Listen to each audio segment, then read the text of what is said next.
एशा अपनी छोटी चमकीली पंखों को देखकर सोचती है और फिर एशा धीरे से पंख फड़फड़ाती है।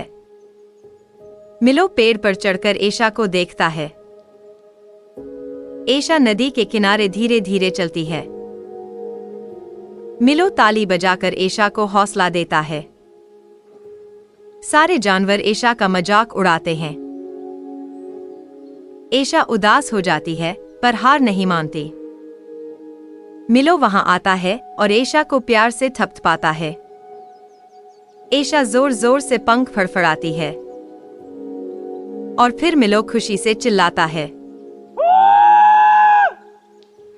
आसमान में काले बादल छा जाते हैं और फिर तूफान आता है।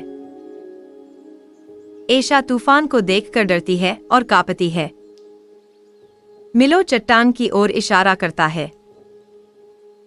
सारे जानवर मदद के लिए चिल्लाते हैं। एशा पेड़ पर चढ़ने लगती है और फिर एशा पंख फैलाकर तैयार होती है। मिलो एशा को देखता रहता है। एशा हवा में उड़ने की फिर से कोशिश करती है। एशा नदी के ऊपर डगमगाती है और फिर एशा उड़कर चट्टान पर सुरक्षित उतरती है। सारे जानवर एशा को हैरानी से देखते हैं। एशा जेब्रा को अपनी सूंड से खींचती है। मिलो दूर से हौसला बढ़ाता है। एशा तोते को सुरक्षित ले जाती है। बादल छटने लगते हैं। एशा गर्व से खड़ी होती है और मिलो लताओं पर लटक कर आता है। एशा और मिलो गले मिलते हैं। सारे जानवर एशा के लिए तालियां बजाते हैं।